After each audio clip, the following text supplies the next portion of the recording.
આજે આપણે ધોરણ 10 નો ચેપ્ટર નંબર 11 રચના વિષય થોડુંક પ્રાઇમરી સમજીએ, પછી આપણે આગળનું સમજીએ. આમ તો રચનાને ઇંગ્લિશમાં ફિગર કહેવાય છે, કન્સ્ટ્રક્શન ગણિતમાં કહેવાય છે. કન્સ્ટ્રક્શન એટલે બાંધકામ. રચના દ્વારા આપણે બાંધકામ કરીએ છીએ, કન્સ્ટ્રક્શન કરીએ છીએ. એમ જેમ ગણિતમાં પણ જુદા જુદા ખૂણાઓ, એના ભાગો, એની રચના કરવાની છે, કન્સ્ટ્રક્શન કરવાનું છે. તો સૌ પ્રથમ આપણે પુનરાવર્તનમાં ધોરણ 9 માં આવેલી રચના વિશે જાણીશું. ત્યાંથી શરૂ કરીશું.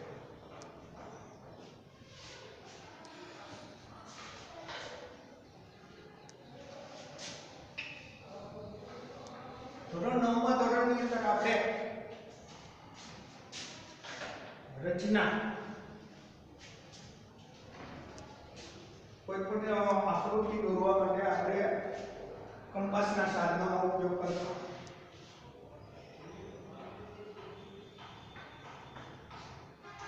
માપપટ્ટી એટલે કે ફૂટપટ્ટી, સ્કેલ, પરિકર,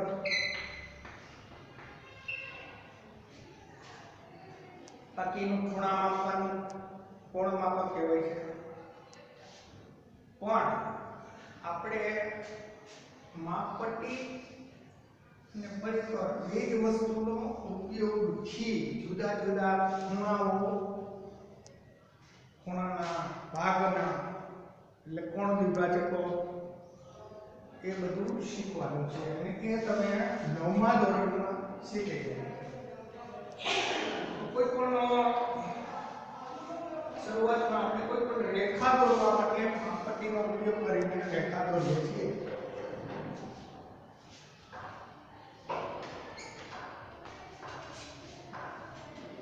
માપપટ્ટી કહેવાય, પરિકર. આ બે વસ્તુના ઉપયોગથી જ આપણે આ ચિત્રમાં દાખલા કરવાના છે.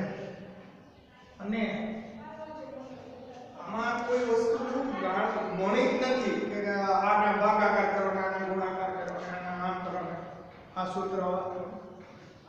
આમાં માત્ર આપણે દોરવાનું છે. એટલે જેને ચિત્ર વિષયમાં રસ હશે એને મજા આવશે. ચિત્ર દોરવામાં, ચિત્ર વિષયમાં જેમ જોઈને આપણે ચિત્ર દોરીએ છીએ એની જેમ ગણિતની અંદર ચિત્ર દોરવાના છે, પણ ગણિતની રીતથી દોરવાના છે. તો પહેલા માપપટ્ટીના ઉપયોગથી આપણે શું બનાવી શકીએ? માપપટ્ટીના ઉપયોગથી આપણે રેખા બનાવી શકીએ. માપપટ્ટીના ઉપયોગથી આપણે રેખાખંડ બનાવી શકીએ. જેના અંત્ય બિંદુ હોય એને રેખાખંડ કહેવાય. માપપટ્ટીનો ઉપયોગથી આપણે કિરણ બનાવી શકીએ, અને કિરણ એ બી કહેવાય.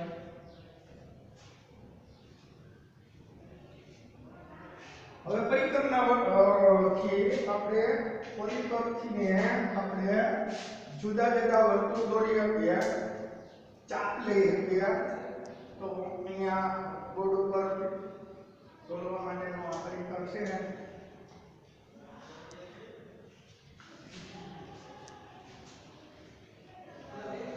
માનો કે એ બિંદુએ આ એ બિંદુએ એને કેન્દ્ર કયો, 4 સેન્ટીમીટર ત્રિજ્યા વાળી વર્તુળ દોરો.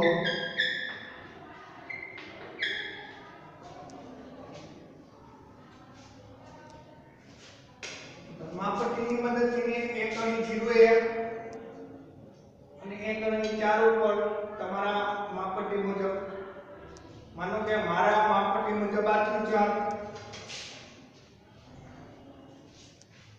તો અહીંયા આપણે વર્તુળ દોરી શકીએ.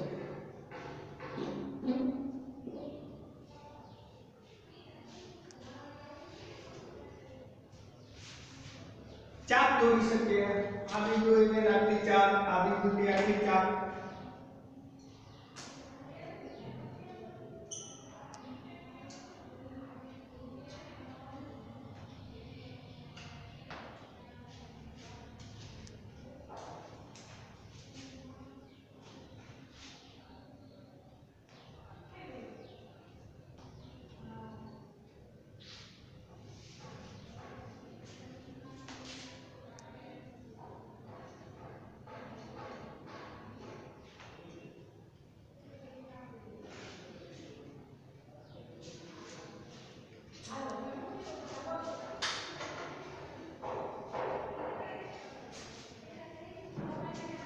તો પહેલા આપણે 9મા ધોરણના પુનરાવર્તનમાં જોઈએ આમ તો 8મા ધોરણમાં પણ આવતું પ્રાઇમરીમાં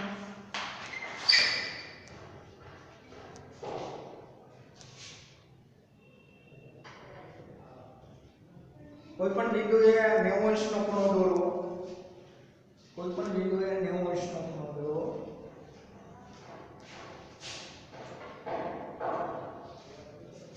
માનો કે આ એક બિંદુ આવ્યું છે આ એ બિંદુએ 90 અંશનો ખૂણો દોરવો હોય તો એને એક તરફ લંબાવી દેવાનું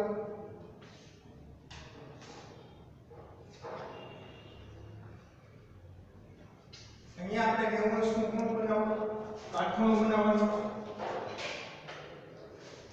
આ રીત છે એ સમજવાની કે આ બિંદુ પર એકવાર આપણે ફિક્સ કરી દીધું કે આટલી ત્રિજ્યા રાખે પછી ચાલ આમાં કઈ ફેરફાર ન થાય એનો ખાસ ધ્યાન રાખવાનું નહીંતર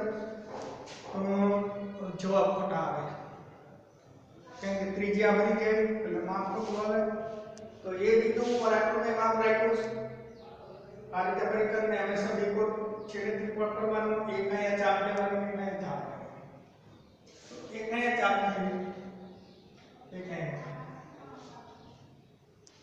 આ ચાપને મોટી કરવાની એટલે ત્રિજ્યા મોટી થાય તો ઉપર તરફ ચાપ લેવાની એકવાર આ છેડેથી એકવાર આ છેડેથી એટલે આવું આવશે આને નાના જોડી દેવાનું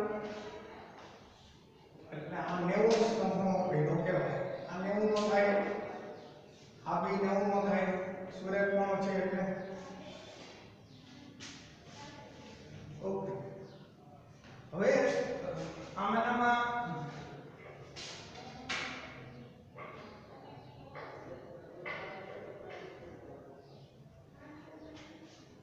આપણે 60 અંશનો ખૂણો બનાવીએ 60 અંશનો ખૂણો કેમ બને એ શીખીએ 90 અંશનો ખૂણો કેમ બને એ શીખ્યા 60 અંશનો ખૂણો કેમ બને એ શીખીએ તો એમાંય કોઈ પણ બિંદુ એની એક બાજુ મૂકી ન લેવાનું આ પુનરાવર્તન છે 9મા ધોરણમાં આવી ગયું 8મા ધોરણમાં આવે છે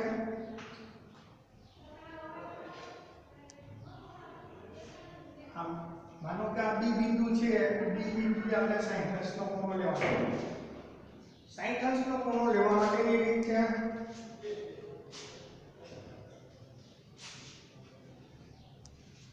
અહીંયા આને રાખવાની એકવાર આ ચાપ ફિક્સ કર્યા પછી ફરે એનું ખાસ ધ્યાન રાખવાનું અને ઉપર તરફ ચાપ લેવાની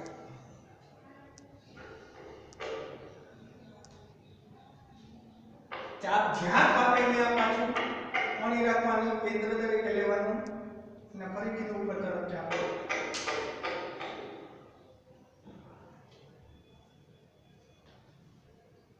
આપણે તમે સૌ તમારી રીતે તમારી બુકમાં પણ ટ્રાય કરવાની છે ચાલો જે કરો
ફરીથી જો અહીંયા આની રાખવાની, એકવાર આપણે ફિક્સ કરેલી રીતે ચાપ લેવાની, ચાપ જે કાપે ત્યાં આની રાખવાની, ઉપર તરફ ચાપ લેવાની, ચાપને જ્યાં કાપે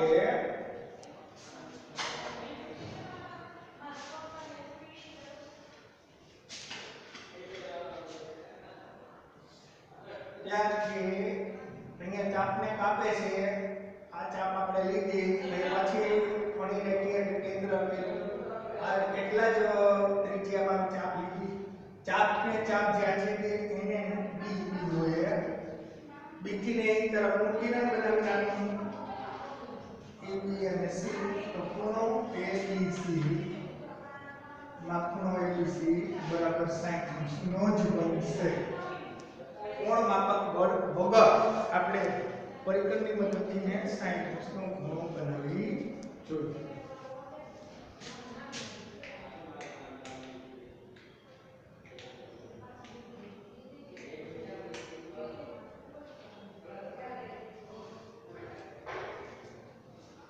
એટલે આપણે શું શીખ્યા? 90 નો ખૂણો 60 અંશના ખૂણાથી નહીં, આપણે એમાં ને એમાં આગળ 120 અંશનો ખૂણો બનાવવો હોય તો બની શકે. તો એ જોશું આપણે. ફરીથી આપણે 60 અંશનો ખૂણો બનાવ્યો આ રીતે રિપીટમાં. D ઉપર કેન્દ્ર, C કેટલી ત્રિજ્યા, ચાપ લીધી, ચાપ ભરેલી એનું ધ્યાન લેવાનું, ત્રિજ્યા ભરેલી, C ઉપર આની ચાપ લીધી, A ઉપર આવ્યું, A ઉપર કેન્દ્ર રાખો અને આગળની ચાપમાં તમે બીજી ચાપ લેવો,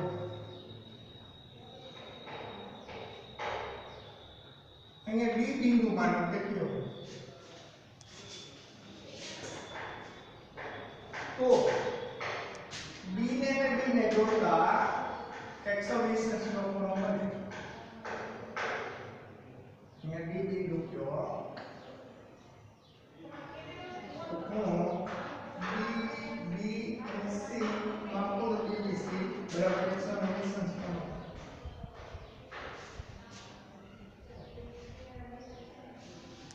પુનરાવર્તન છે 8મા 9માં આવેલું છે.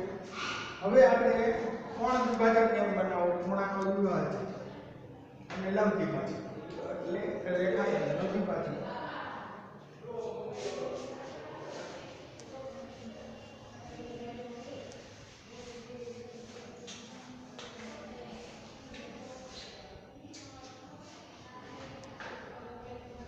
ખૂણાનો દ્વિભાજક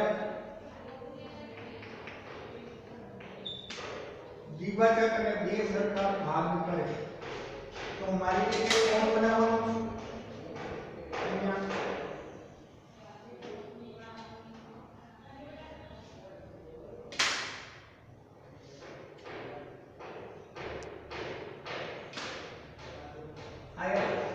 ખૂણો છે કેટલાનો છે મને નથી ખબર, આપણે એનો ખાલી દ્વિભાજક કેમ બનાવી શીખવાનું. દ્વિભાજક એટલે બે સરખા ભાગ કરે.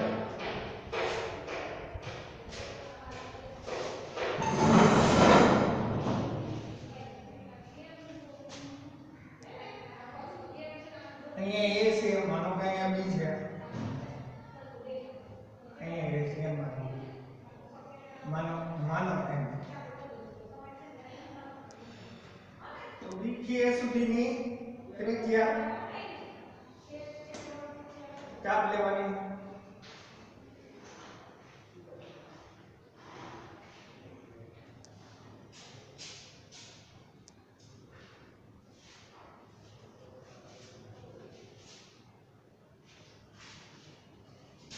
પરિકર આપણું થોડું ખરાબ છે, ત્યાં ચોકઈ ભીની છે બરાબર ઘટી જાય છે. આ રીતે થયું. અહીં C બિંદુ કહી દો. હવે એ ચાપ હોય તો ગમે તે ચાપ લો, પણ એકવાર થાય પછી ફરાવવાની નહીં. એ ઉપર અડી એ બિંદુને કેન્દ્ર તરીકે લઈને એકવાર અંદર ચાપ લ્યો.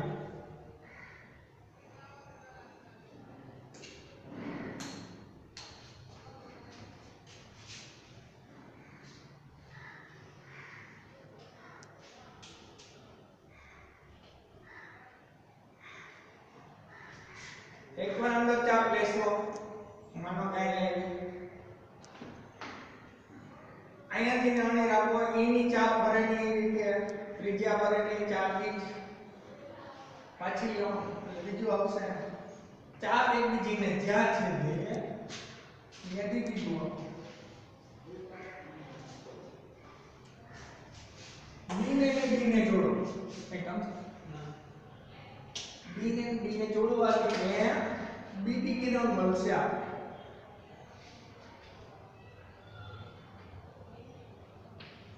तो B की D किरण आखा खूणा ABC नो विभाजक છે અને કોણ વિભાજક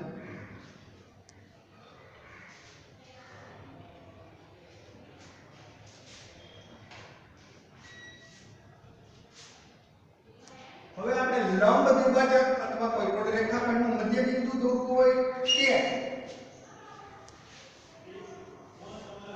90 ખૂણો કોણ દ્વિભાજક ખૂણો બે હરકા કટકા કરે કાટખૂણો એની એક જૂની લઈએ જૂની છે નવમા ધોરણમાં આવી ગયું છે માનો કે એ બી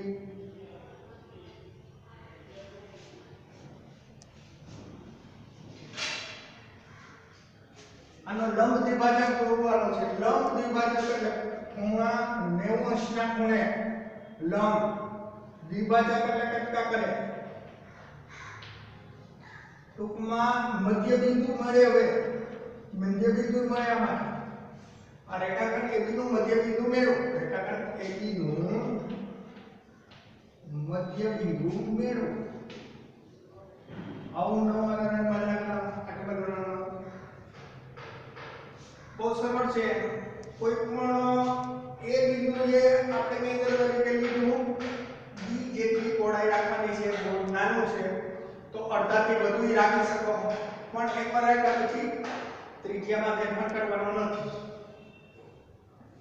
એક અહીંયા એક રીતે આવે છે ચાપવાનું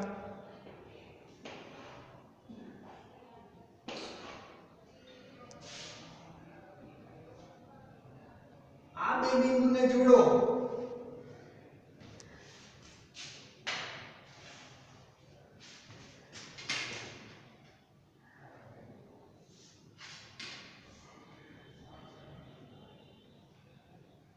રેખા AB રેખાની લંબ દ્વિભાજક છે અહીંયા બે 90 ના ખૂણા મળે અને ખૂણો 90 નો મળે આ એનો હંમેશા મધ્ય બિંદુ બને તો AB નું મધ્ય બિંદુ મેળવો એવો 8મા ધોરણમાં 9મા ધોરણમાં તો કેમ એ AB રેખાખંડનું મધ્ય બિંદુ છે આ રીતે મળે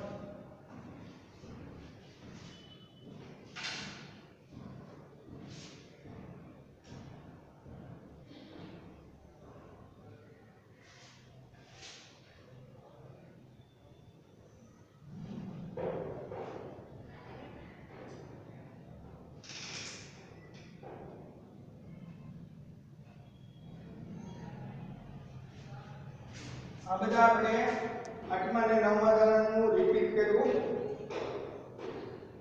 હવે 10મા ધોરણની અંદર રચના પૂછાય છે જેમાં એક માર્ક મુદ્દાનો હોય છે મુદ્દા એટલે તમે જે પ્રક્રિયાઓ કરો છો એને બાજુમાં મુદ્દા તરીકે લખવાનો અને 5 માર્કનો પ્રશ્ન હોય માનો કે તો 4 માર્કની રચના હોય છે અને 1 માર્ક મુદ્દાનો હોય છે પણ વધારે કંઈ યાદ રાખવાનું હોતું નથી એટલે માર્ક મેળવવા માટે રચના ઉપયોગી છે આમાં કોઈ ગુણાકાર ભાગાકાર સરવાળો બાદબાકી સૂત્ર એનો ઉપયોગ નથી માત્ર ને માત્ર કોઈ રીતે બને છે યાદ રાખવાનું છે અને એક બે વાર પ્રેક્ટિસ કરો એટલે લગભગ આવે છે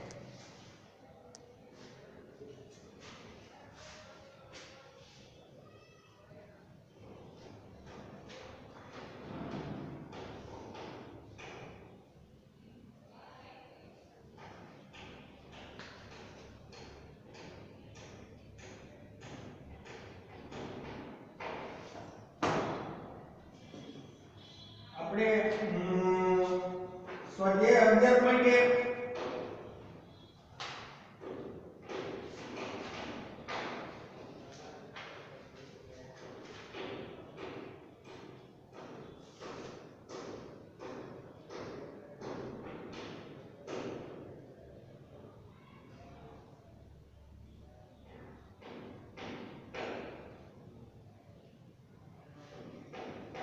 એમાં દાખલો પહેલો જો બધા બાળકો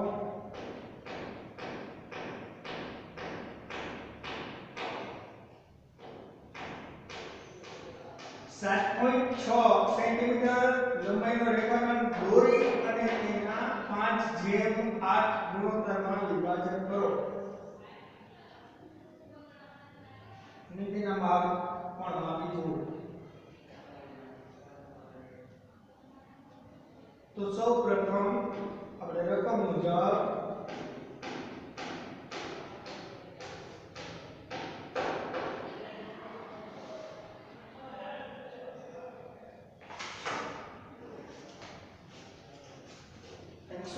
પેજ ઉપર સ્વાધ્યાય 11.192 પેજ ઉપર સ્વાધ્યાય 11.1 દાખલો પહેલો 7.6 સેન્ટીમીટર નો રેખાખંડ દોરો અને તેમાં 5/8 ગુણોત્તરમાં વિભાજન કરો.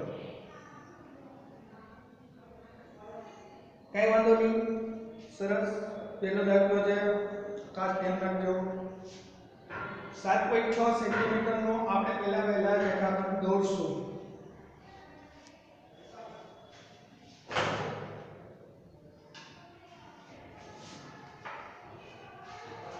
માનો કે મારી માપપટ્ટી મુજબ 7.6 નો હું દોરું છું. તમે તમારા ઘરે સ્કેલ છે, માપપટ્ટી છે, એનાથી 7.6 નો રેખાખંડ દોરો. રચનાની દાખલામાં ખાસ ધ્યાન રાખવાનું, ઉપર અને નીચે દાખલો થશે એટલે વચ્ચેથી કરવાનું. તો માનો કે પેલા 7.6 નો આપણે દોરીએ છીએ. મારી માપપટ્ટી મુજબ 7.6 અહીંયા આવી છે. મારી માપપટ્ટી મુજબ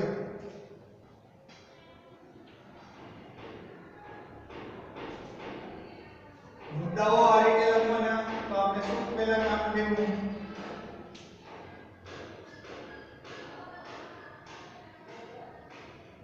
માપપટ્ટીને સીધી પટ્ટી કહેવાય, માપપટ્ટી પણ કહેવાય, સ્કેલ કી પણ કહેવાય. 7.6 સેન્ટીમીટર નો કેન્દ્રીય રેખાખંડ રચો.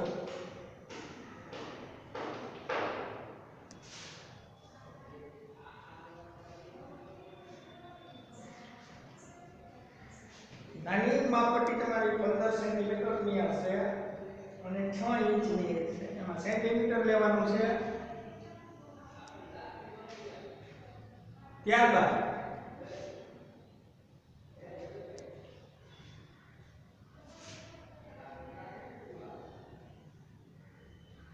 ઉપર તરફ અને નીચે તરફ દાખલો થશે, ખાસ ધ્યાન રાખજો. આ છેડે 60 અંશનો ખૂણો રચવાનો છે, નીચે આ છેડે 60 અંશનો ખૂણો રચવાનો છે. 60 અંશનો ખૂણો કેમ રચવાનો છે આપણે શીખી ગયા.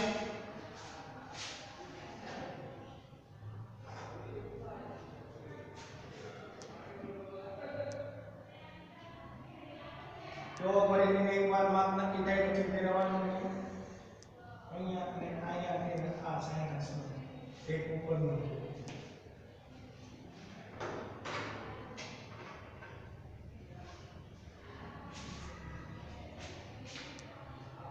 એક જ લાઈન બનાવી નહીં થઈ શકે, પણ ઘણીવાર ભાગ વધારે હોય તો દાખલો કરવો અઘરો થઈ જાય. એટલે આ ટૂંકી રીત છે.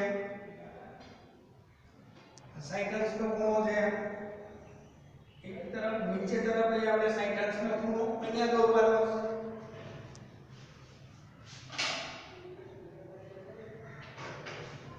ખાસ ધ્યાન રાખજો, નીચે તરફ દોરવાનું હોય તો નીચે તરફ આપણે સ્કેલ લેવો પડશે.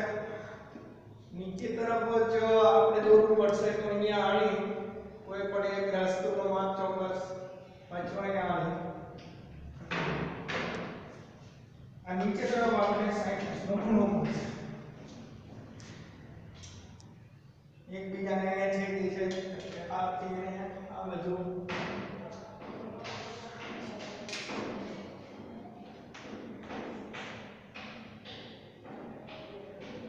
જો અહીં 60 અંશનો ખૂણો, અહીં 60 અંશનો. પાડવાનો છે 5/8. 5/8.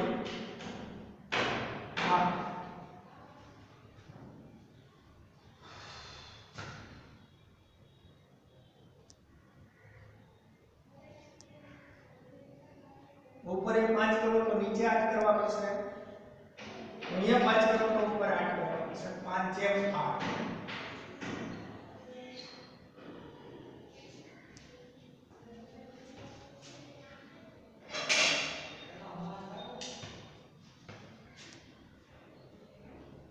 માનો કે નીચે આપણે 5 લઈએ, નીચેના નીચે પડશે.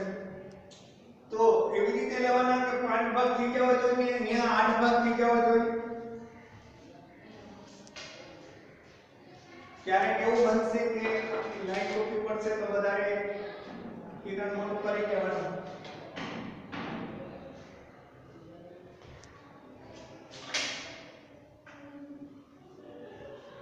પાંચ નીચે લઈએ છીએ આપણે. એકવાર ફિક્સ થયા પછી આના રચનામાં ખાસ ધ્યાન રાખવાનું, દરેક દાખલામાં એક વખત જે ત્રિજ્યા નક્કી થાય પછી એમાં ફેરફાર થઈ જાય નહીં. વાઇબ્રેશન માપતો હોય તો થોડું ટાઈટ કરી દેવાનું. નીચે માનો કે હું 5 કટકા કરું છું એક હરકત, તો આ પેલો કટકો, આ બીજો કટકો, આ ત્રીજો કટકો, ચોથો. કઈ રીતે કર્યું ફરીથી ને?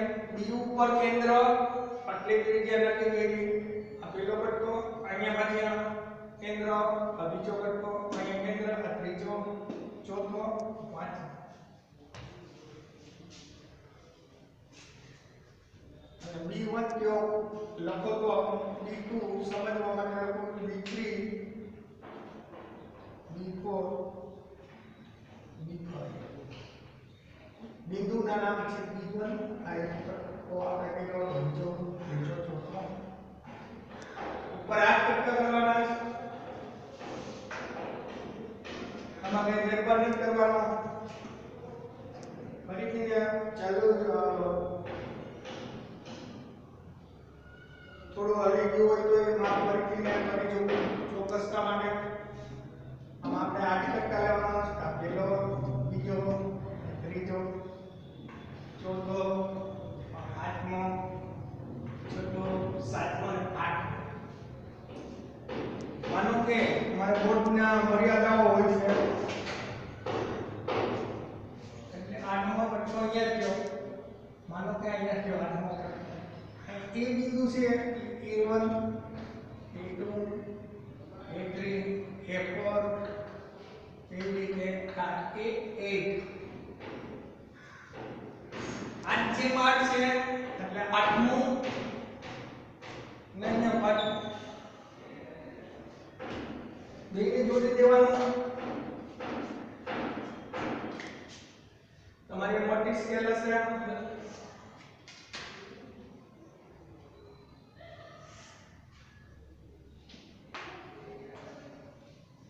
તો આ બિંદુ D,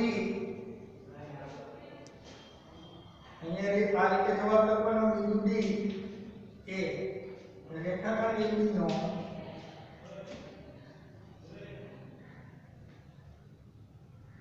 5/8 માં વિભાજન કરે છે.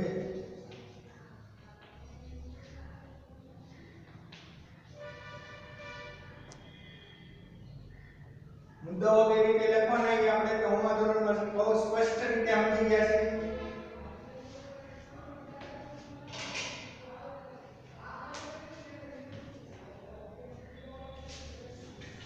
માનો કે એ બિંદુએ રેખાખંડ AB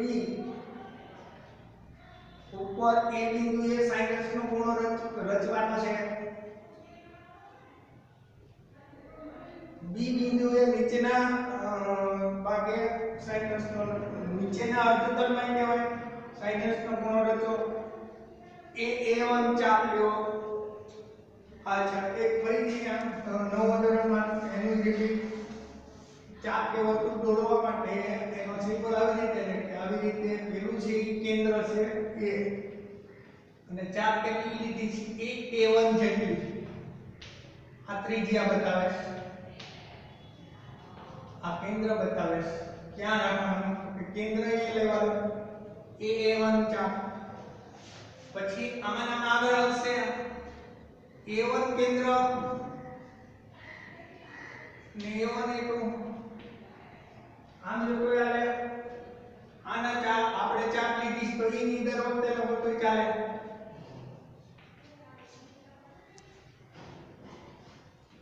આમ કોઈ પણ રેખાના વિભાજન કરી શકાય છે.